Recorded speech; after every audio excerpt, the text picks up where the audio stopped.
Welcome to Wisdom Wednesday 132. Ego and mind sabotages your bliss. Question. Living my life has become more and more painful due to a series of unfortunate events and trauma. Yoga says I can be happy. Where is this happiness? Why can't I experience it?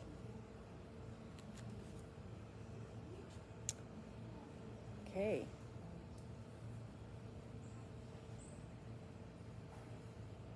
Your mind and your ego is getting in the way of your bliss.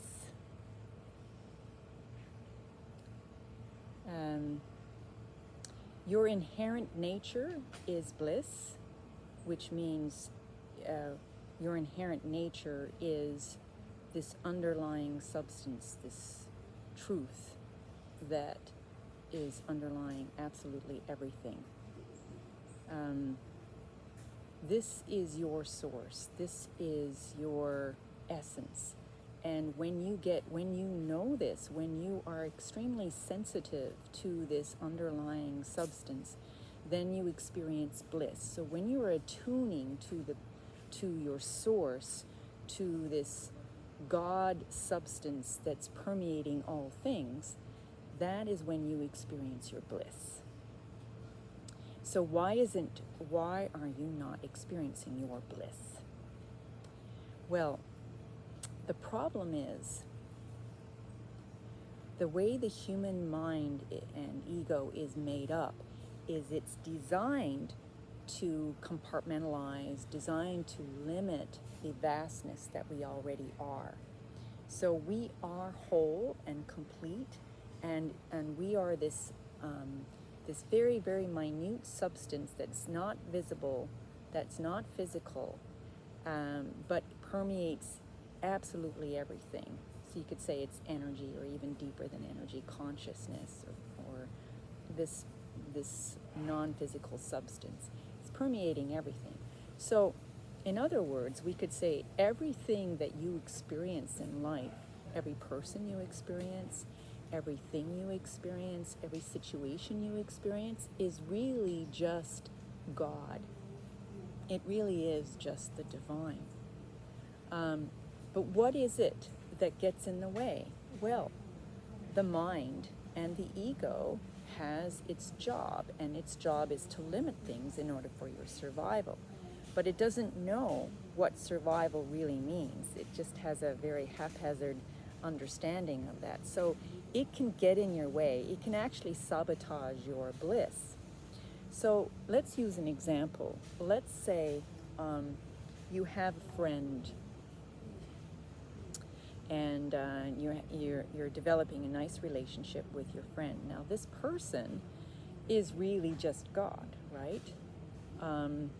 As we said earlier, everything is God. Everything is that same substance, which is what we'll call God.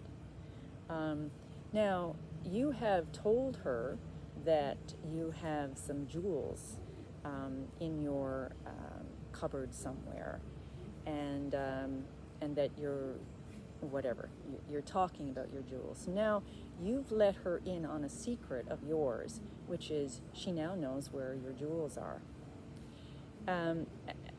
One day you find out that your jewels are missing, and immediately you know that the only person who knew about it was your friend, and you have no way to blame her or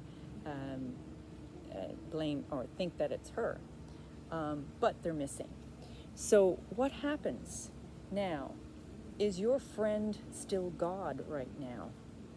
She was earlier, but what happened? Your mind came in, and your jewels.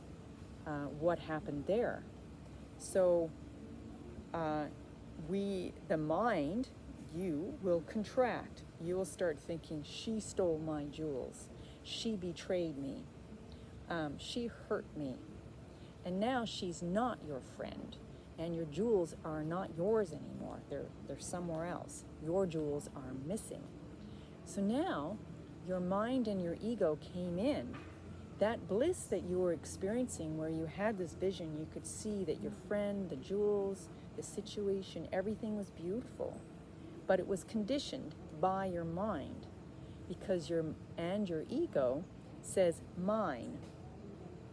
So now you're suffering, and this is traumatic for you. And then human beings will have one episode after another like this, and it's ruining their bliss. So what would be, how would a wise person handle this situation? Let's sort of consider that there are many options in which and levels of understanding of this.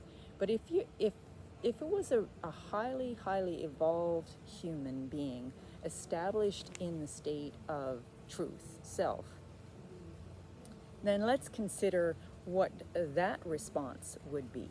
So say, for instance, you're that person who is highly evolved, constantly established in the substance or that essence, the underlying sentience that all things are.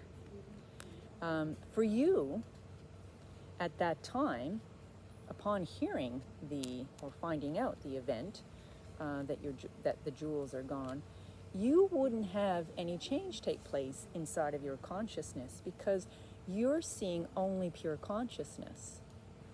So for you, there is no friend, and for you, there's no jewels. There's only pure consciousness. And so nothing really happened. That's for that highest evolved state, knowing sentience alone is. You have a choice to start working on that. Now, if you weren't highly evolved and through lots of great deep practice, maybe the next stage you might want to say, okay, well, the jewels are gone, but I have to practice detachment. They're not my jewels, they're just jewels. And there was something about me getting attached to jewels with all my ideas and expectations that will make me rich and blah, blah. And the loss of a friend. You thought you had a good friend, and now she's not a good friend. Now she's turned like an enemy or something in your mind. And so now you would say, well, everything is impermanent.